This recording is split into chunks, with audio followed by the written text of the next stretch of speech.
Is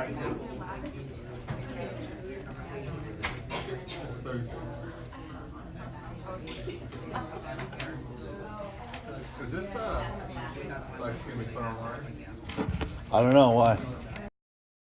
Okay, and you already started this. You've already done anatomy and part physiology in lab. So we're going to go through, especially the anatomy part, pretty fast. Hopefully we get through most of the 90% of the anatomy portion of this today. Okay?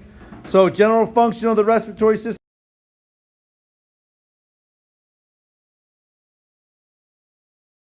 To do what? Breathe. Wrong.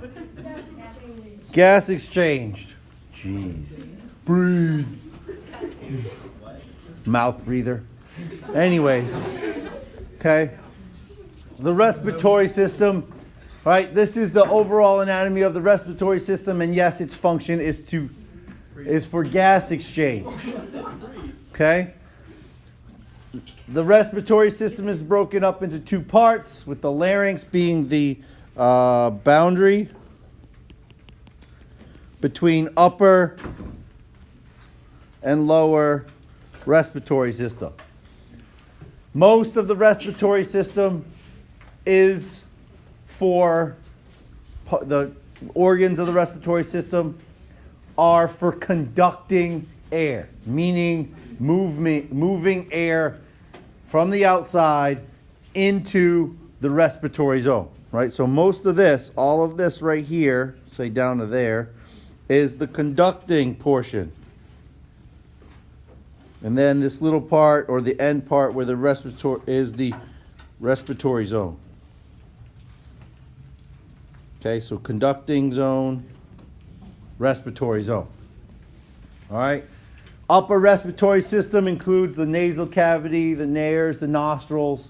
All right, nasal cavity, part of the oral cavity, the pharynx, which is the back of the throat, and then the larynx, the vocal cords or the voice box. Beneath that, you have the trachea. The trachea splits into two primary bronchi, which then split into secondary, eventually to tertiary bronchi, to bronchioles, all the way down to conducting alveolar ducts, and eventually down to the alveoli within the lungs. Right? The lungs are found in the thoracic cavity, within the pleural cavity. Okay, one on the left, one on the right. The lungs are divided into lobes and further divided into lobules. You'll see that in probably on Wednesday. Okay, and then 3 lobes on the right, 2 lobes of the left lung, right? Because the heart takes up some space in between. Okay, the function of the respiratory system, right, is gas exchange. It's not breathing. Okay, gas exchange between the air of the atmosphere in the outside and the blood that is within the lungs. Okay, oxygen will go in, carbon dioxide out, all right, and in order to oxygenate the blood. This occurs in the alveoli of the lungs. All right, so all of that other stuff, upper respiratory system, not nasal cavity, pharynx, larynx, trachea, that is all conducting areas. Okay, along that pathway or passageway, the air is purified, humidified, and warmed. Okay, and we're going to talk about the parts of the body that allow that to happen. But it's purified, meaning it's cleaned, humidified, adds moisture, and warmed from the outside. So it doesn't feel like someone's sitting on your chest when you're breathing. Okay, here's your text: structural organization, all right, versus functional organization of the respiratory system. Upper respiratory tract above the larynx, lower respiratory tract below the larynx, and then conducting zone and respiratory zone. Here, the respiratory zone is being shown as the alveolar sacs, right? So here's a respiratory bronchiole, alveolar duct, and then the air collects within the alveoli, and that is where gas exchange occurs. Gas exchange does not occur within the conducting zone. Okay?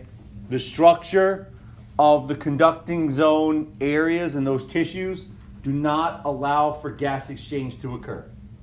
Okay?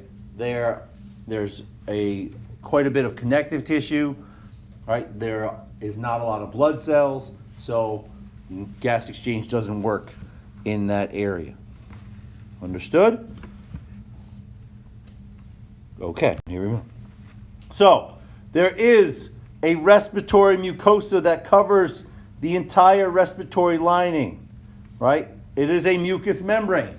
We went over mucous membrane when we talked about innate defenses. What does the mucous membrane do?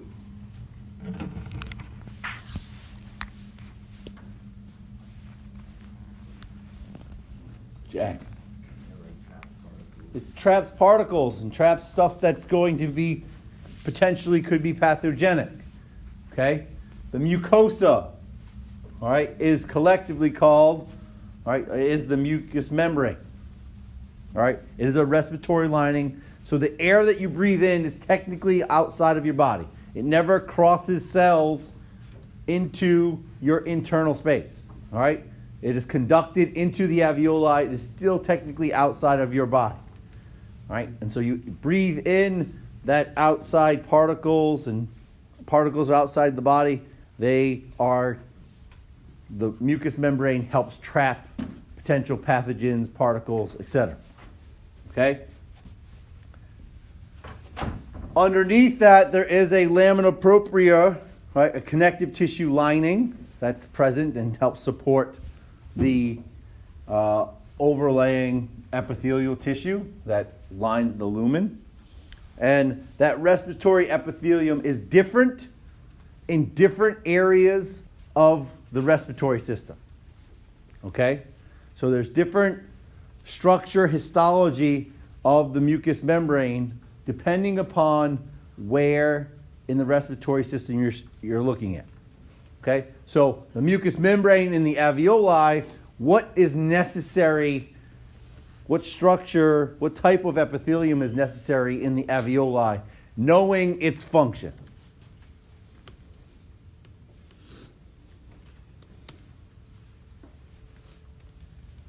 What's the function of what happens at the alveoli? Gas exchange. And gas exchange is driven by what process? Diffusion. Okay? So if diffusion is going to occur in the alveoli, what type of cells or how does the structure of the alveoli need to be in order for that to occur? In order for diffusion of gases to occur?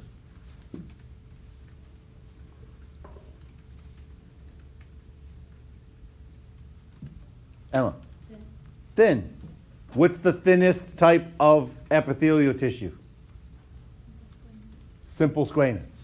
So by thin, simple squamous, one layer of flat cells, right, allows for diffusion to occur. Okay? So that's where we're going to get to, but eventually we're going to start out at the beginning in a pseudostratified ciliated columnar epithelium. What does that look like? Okay? Pseudostratified. So it's going to look something like this.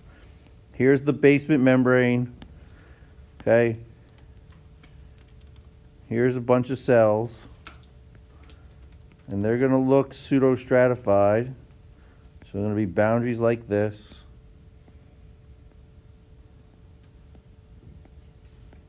Okay? And they're going to be a bunch of nuclei here.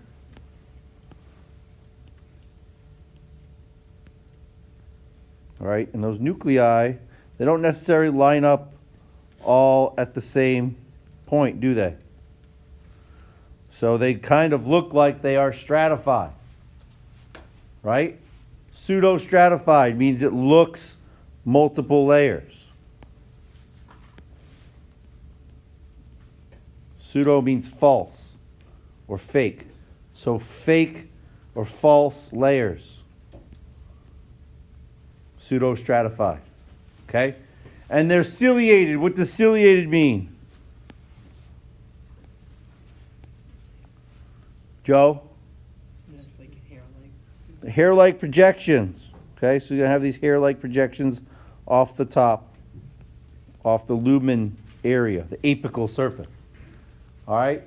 So that is what the area of the trachea is lined, right? That lumen area of the trachea is lined by the pseudostratified ciliated epithelium that produce mucus to capture any of the stuff that you breathe in.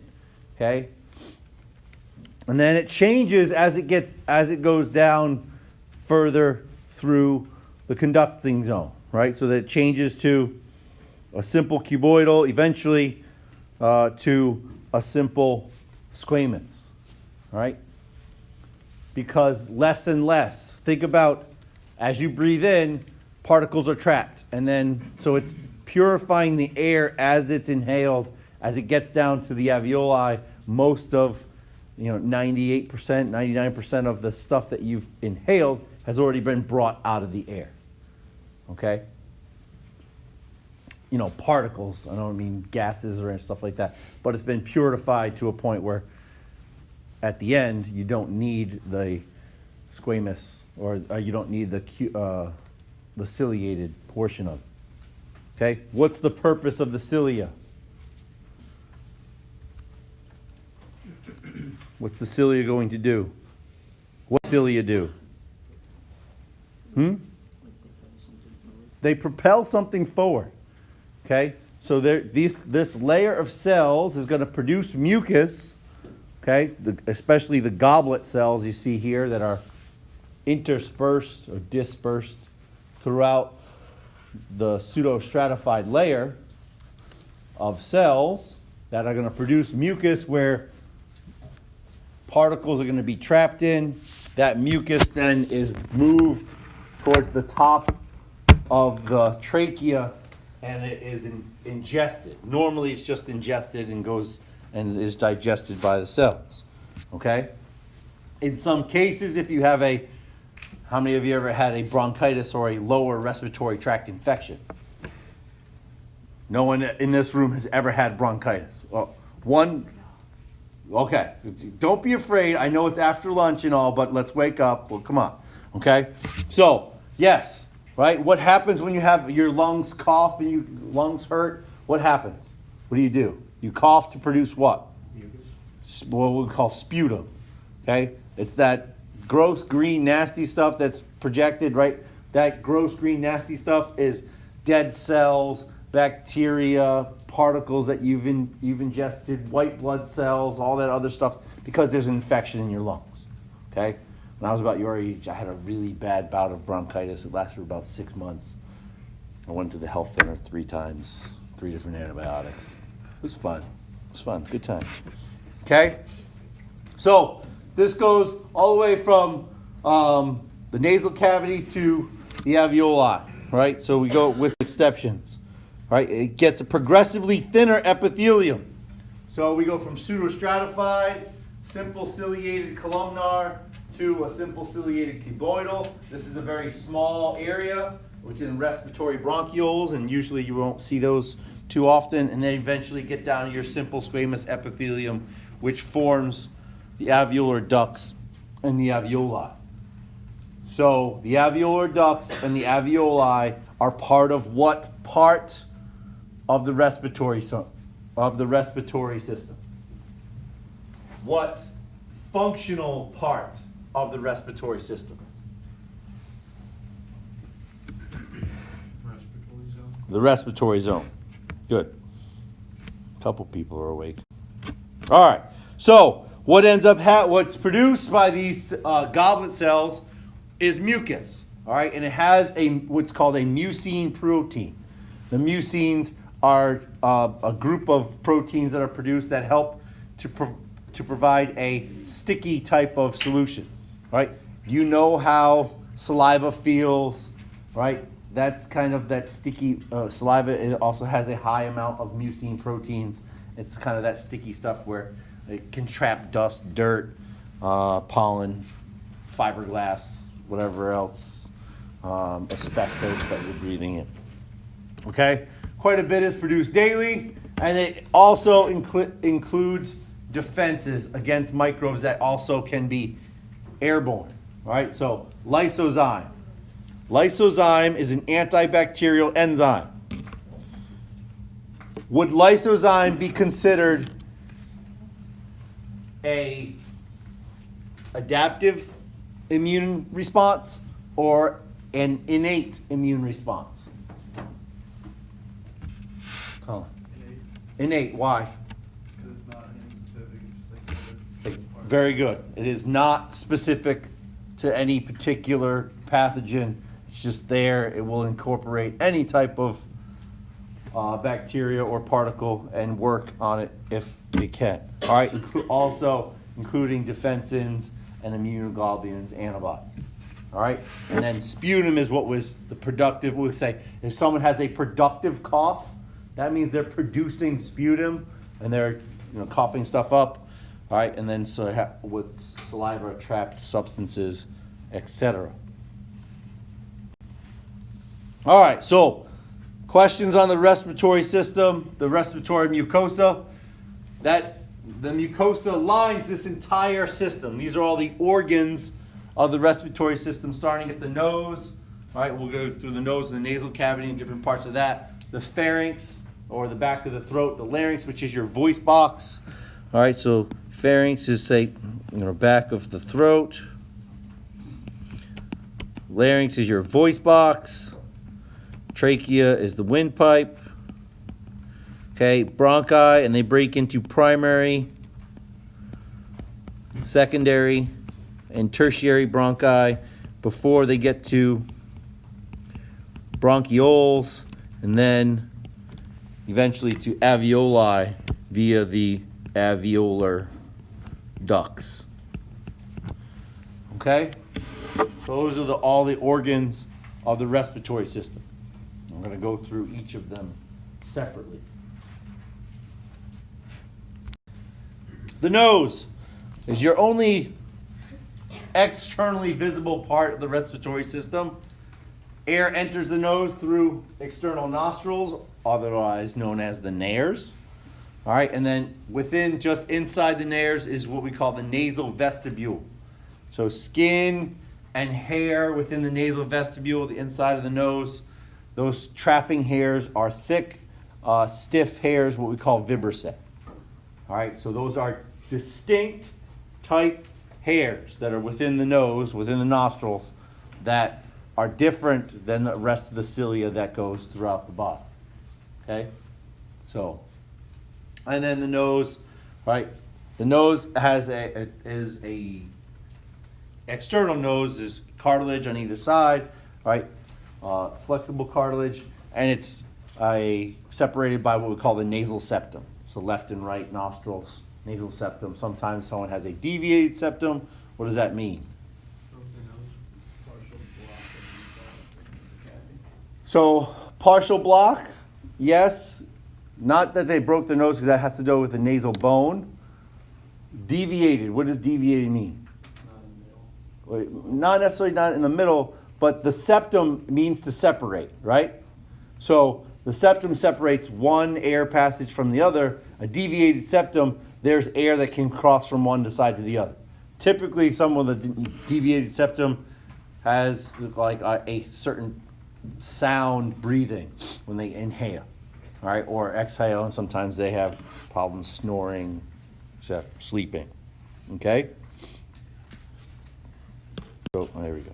So here's the upper respiratory tract, right, and it shows you, this is picturing your text, the nasal cavity behind the nose. We'll go through that in a second. The pharynx, the three parts of the pharynx we'll go through also. You have your nasal bones, and then the cartilages that produce the external piece of the nose, right? And the septal cartilage is the one that produces the septum, right? Which separates left side to the middle, right? So you have this piece right here.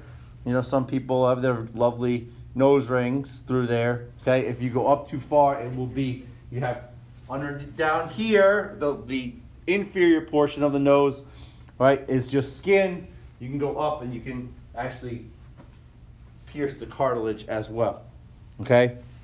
And then you have the nostrils with the outside portion. Questions on the nose? We're up to there. We're going to get through the nasal cavity in a minute. All right. There's no arrows. Where'd my arrows go? I'll draw them in. Okay. So here is a side view of the upper respiratory system. Okay? Including some of the bones of the skull. All right? And the separations between them. Okay? So what we have here, this right here, this area right there is the frontal sinus. This whole thing right here is the nasal cavity. Okay? You'll notice they showed both on the previous picture and on this one, they're showing these kind of folds. Okay, you see these folds? They're invaginations and folding of the nasal cavity within the skull. Those are the nasal conchae. Okay? And those superior, middle, and inferior.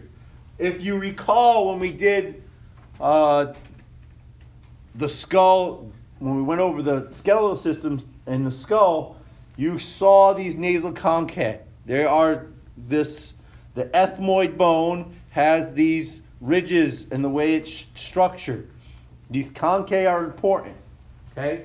Because as you inhale air, what happens is that it kind of swirls around here, what we call turbulence, all right? It produces this turbulence and it goes through, all right? It goes through these conchae, and that helps to both warm, humidify, and clean the air within the nasal passages, okay? And then you have these areas what are called meatuses, all right? All superior, middle, superior, middle, and inferior meatuses that are the separation between the conchae. Okay, that's the area where the air can pass through. Okay? Here we have the nasal vestibule and the nostril. This right here is the hard palate. Okay? This is a bone. What bone is that right there? Anyone? Anyone? Come on. What bone is this? What bone forms the hard palate? The palatine bone. And, all right, so part of the maxilla and the palatine bone, all right, towards the posterior. And then the hard palate ends at the roof of the mouth. If you actually thought about it right now and ran your tongue along the roof of your mouth, there's a spot where it ends. And you can feel it gets to be a soft spot, right? And that's the soft palate back here. Yeah. The soft palate is back here. Oh, let's do that in black so you can see it. The soft palate, you have the tongue, right? And then you have the hyoid bone, which is down here. Right here, hyoid bone. Okay? So, areas of this. So have nasal cavity, nasal conchae. Eventually, this is the oral cavity, the tonsil. And then what you have is a separation between the back of the throat, the pharynx. Okay? So this up here, this area in blue, that's the nasopharynx.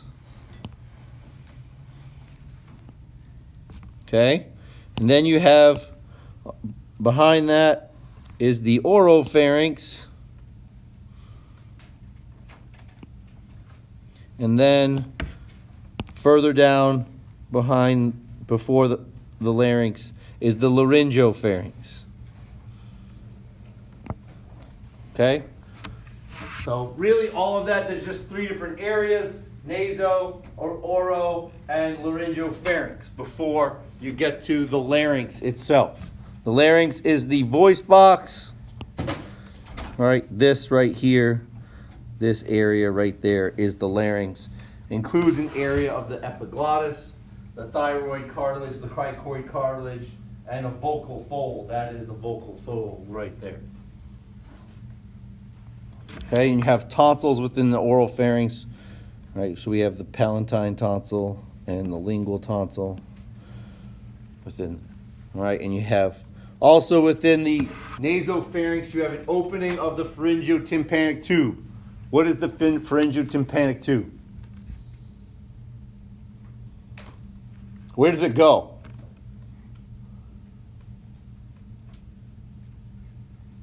John? It goes to the ear.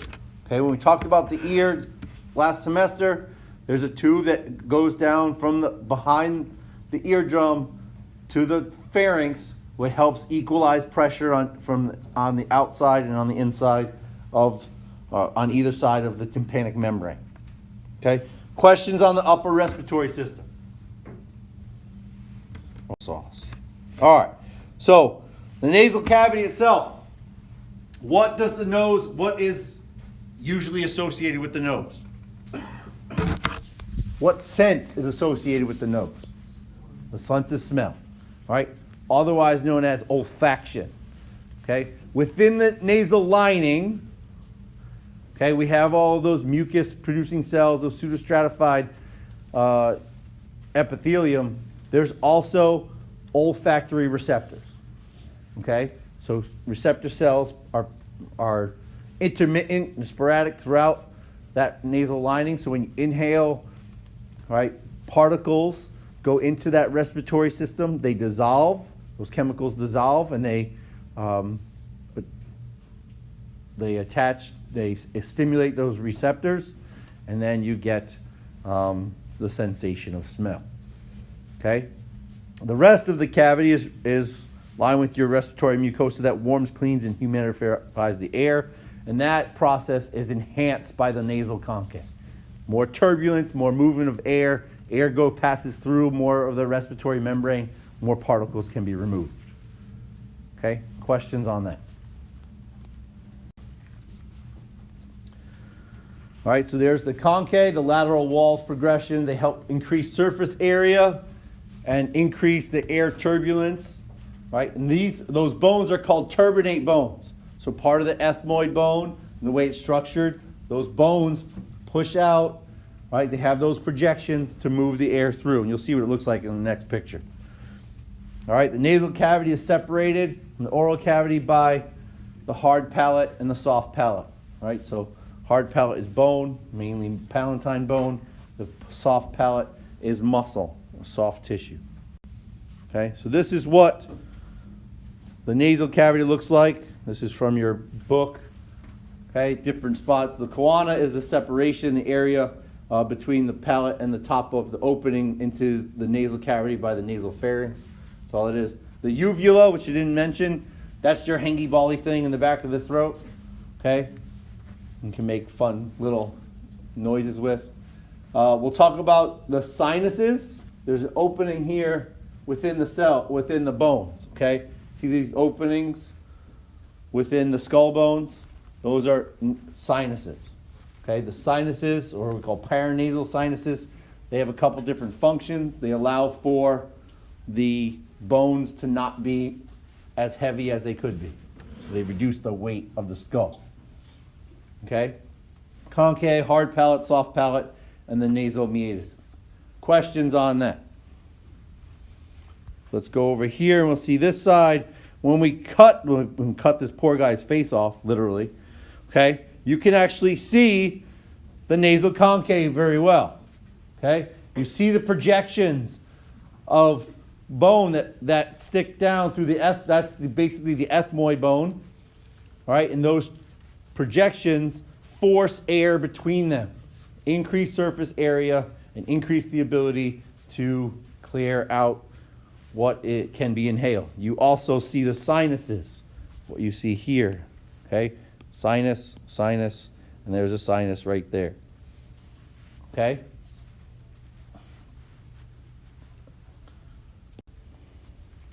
So the paranasal sinuses are cavities. They're located in 4 bones: frontal, sphenoid, ethmoid, and maxillary. You just saw the maxillary sinuses right here. How many of you have ever had a sinus infection? Sinus headaches. Where does it hurt? Pretty much on the sides of the nose, right there. Those are your maxillary sinuses. Zoe's pointing to the top of her head, right above her eyebrows.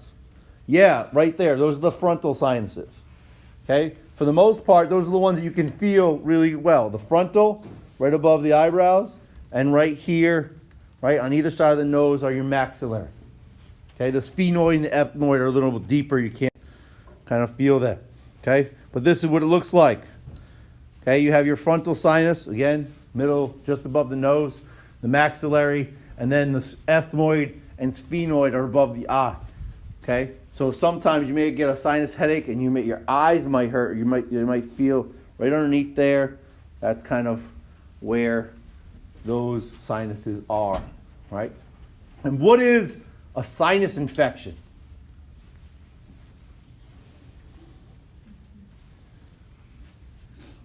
What do you think a sinus infection is? How many of you ever been diagnosed with a sinus infection? Okay, what were you given? Emma, what were you given? Antibiotics. What does antibiotics work against? Bacteria. So you have a bacterial infection in the sinuses. Okay? So you have bacteria that are growing on the respiratory membrane, right? That pseudostratified respiratory membrane that line the sinuses. Okay? And what do you have when you have a sinus infection? What do you produce? Nasty green stuff out of your nose, right? That green stuff is dead cells, it's dead immune cells, it's mucus that's produced by the respiratory membrane. Okay, all of that comes out as that gross stuff. Eventually, it gets clear, hopefully, okay, and you end up with, feeling better. Okay, the mucus, normally the mucus is swept into the pharynx and ingested. Questions on sinuses? Right? They act to lighten the skull. That's one of their big ones. They produce mucus that drains in the nasal cavity. But then their secondary function, they act as resonance chambers for speech. What's resonance? How many of you took physics in high school or in college? You guys don't even want to raise your hands today. Anyone know what resonance is? Do me a favor, Colin. Blow into that water bottle to make a particular noise. How are you going to do it? Okay? That's resonance. Okay? Air moves in. Yes, it's good, right? It's good demonstration. Shut it. Okay? Air moves into the water bottle, and the way air is, it's a longitudinal wave, and as it comes back out, it produces a sound, right? A higher pitched sound. That's what happens in your sinuses for resonance. Air moves in. As you're talking, it helps to amplify speech. Okay? So resonance chambers for speech so you can hear and sound a certain way. Okay? Here's another picture of the nasopharynx and the pharynx. Okay, we're going to move on to the pharynx now. Nasopharynx is superior nasal cavity and the back of the throat. Oral cavity, the oral pharynx, oral cavity in the back of the throat, and the laryngopharynx is most inferior, with the just above or superior to the larynx, prior to the esophagus and the trachea. Okay, the pharynx or the throat is a muscular passage for both air and food. Okay? Have you ever seen someone do the funny trick of taking a piece of pasta, cooked pasta, and putting it through their nose and come out their mouth? Have you ever seen that? You should YouTube it. It's great. Right? You can do it because these are all connected. Okay? When you laugh and as you're swallowing and water comes out your nose, you can blame this. Okay? Nasopharynx, oropharynx, laryngopharynx went over this. The oral and the laryngopharynx are a common pathway for food and air. Okay? And that's typically where, so when someone who's choking has food lodged into or stuck in an area. Okay, here's the picture of the different areas again. I think I've beat that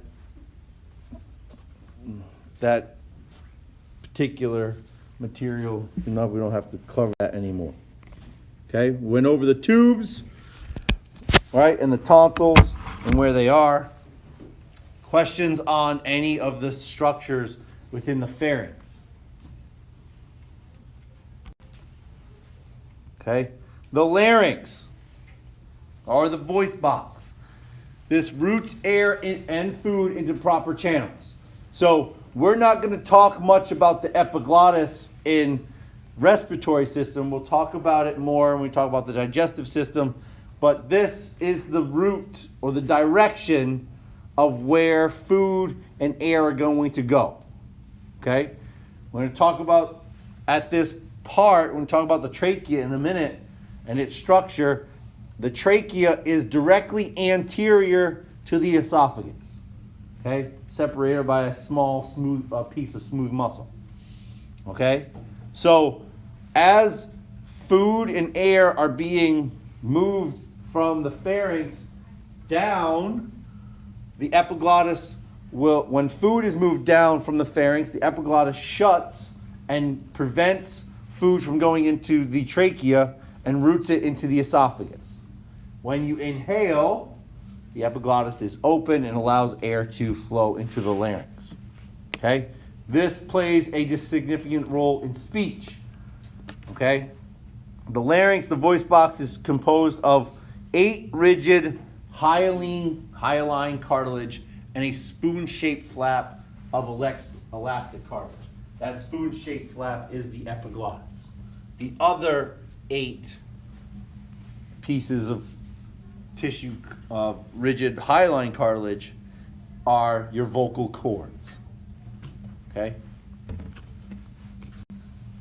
So this is what it looks like.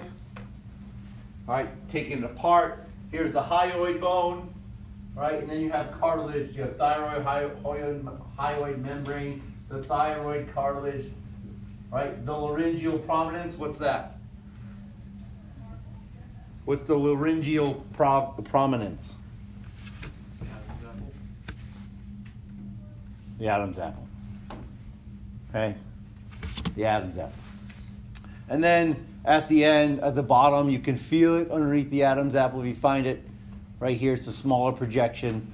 That's the cricoid cartilage before you get to the trachea. Okay? You feel the trachea between the 2 pieces of muscle on either side. All right, the trachea right in between the clavicle. That is the beginning of the trachea towards the inferior part. Okay, questions on that? There's other cartilages involved, cuneiform, corniculite, right? And we don't have to know. I don't expect you to know all of them, but know that there's multiple cartilages that make up the larynx. Okay. The thyroid is the largest and most prominent, right? Part of that, the prominence, right, the laryngeal prominence actually protrudes anteriorly, right, and that's your Adam's apple. Went over the structure of the importance of the epiglottis and what it does, okay, in order to route food into the esophagus and not in the trachea, okay. Your vocal folds, or your true vocal cords. All right, they are present in this. You'll see this in a second. And they vibrate when expelled air goes through to create speech, right, and sound. So that they move back and forth and they tighten and open depending upon what pitch sound you're making. Okay? The glottis is the area between the cords. So the epiglottis is the area that goes over this point, right? So the glottis is the technically the area between vocal cords, which can be altered depending upon pitch. Okay? So here's your vocal cords. That's these 2 things right here. All right, so here they are, vocal cords. And you have these cartilages and ligaments. and they will they're adducted, they're closed, right? And then they will open up in between as they are changed to change your pitch, okay? Or tone. We want to get higher or lower in terms, they will open and close. Okay, so they're either adducted, closed, or abducted, open. All the soft tissue, you only see ligaments and cartilage here. Okay, this is what it looks like in terms of actual tissue, right? So this is just taking, this actually puts in muscle. So these are your ligaments are present here, your vocal folds. They will open and close depending upon the pitch that you want to produce. Okay, cartilage involved, and then you have this area being the glottis, right? Or we call it the rimoglotitis, right? That is the glottis, and the epiglottis will fold down here like this in order to move food into the posterior, into the posterior esophagus. Questions on the larynx?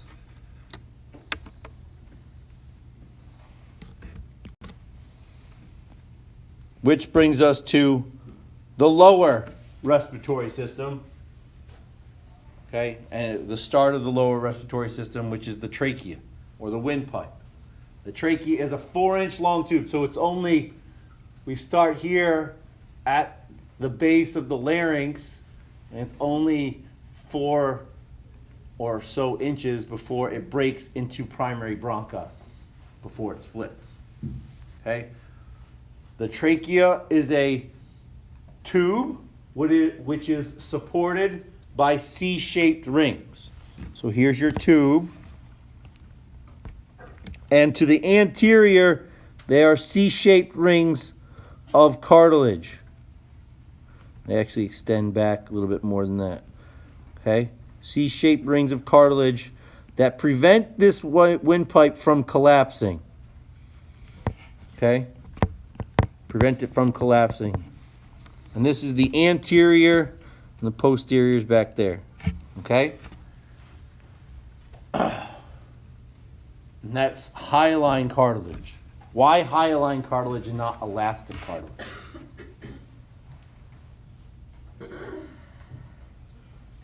Or, John? You need to remain straight on flexibility. Structure, exactly, right? Hyaline cartilage is the most rigid type of cartilage. We don't want elastic because then it will bend and particularly close. We don't want to compress. All right, we don't need that type of cartilage. We don't want it to compress. We want to form that rigid structure. And we've already talked about the fact that it's lined with ciliated mucosa, which beat continuously in the opposite direction of incoming air. Air comes in this way. The cilia beat this way, so that whatever the mucus is produced goes out and then can be ingested by the esophagus, right, into the esophagus on the posterior side. Okay. Point of that: move mucus and dust particles and whatever else away from the lungs, right, to help keep them as clear and clean as possible. Questions? Okay. Here's what the trachea looks like. Here's the opening. You see in the back end or the posterior section the esophagus, and there's a small muscle that separates the trachea from the esophagus. Right? We call the trachealis muscle part of it. All right. And what's the importance of the trachea not being a oval, full ring instead having the C-shaped ring? Why a C-shaped ring and not a full enclosed ring? So the esophagus can expand. The esophagus is going to expand when you ingest food, right? So it expands, and this can accommodate that expansion. All right, there's the lumen, There's a trachealis muscle, and then you have the mucosa, submucosa, and eventually the adventitia, which is the outside of the structure. All right, more gross anatomy. Here's the rings. This is a cadaver structure. We call this the carina. The carina is the separation, the split of the trachea into left, and right primary bronchi. Okay? So, left and right primary bronchi.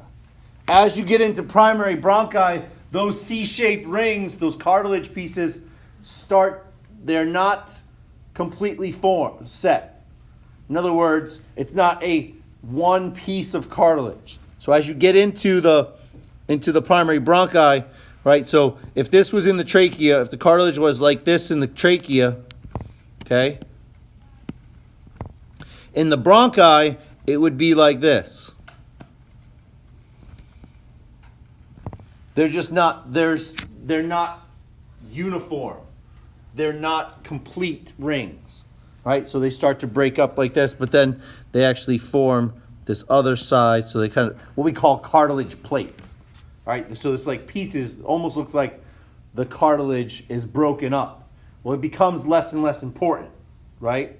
We don't have to keep it open anymore, and it becomes less and less abundant as we move from trachea to primary bronchi to secondary bronchi. Okay, here's the histology of the tracheal wall. Right, you have the mucosa, the submucosa, the cartilage, and the adventitia. Right, we know the mucosa is the pseudostratified ciliated epithelium.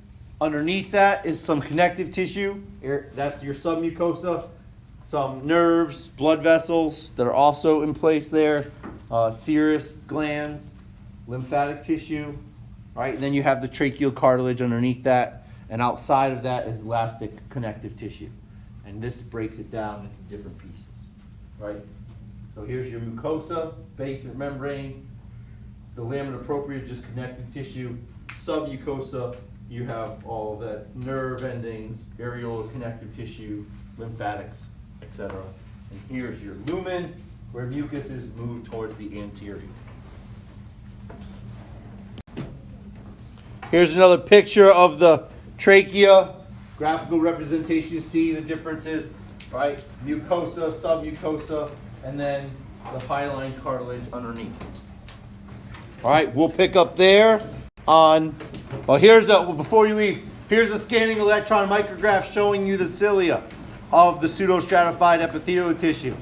All right, so you see that, plenty of cilia which will be and produce from there.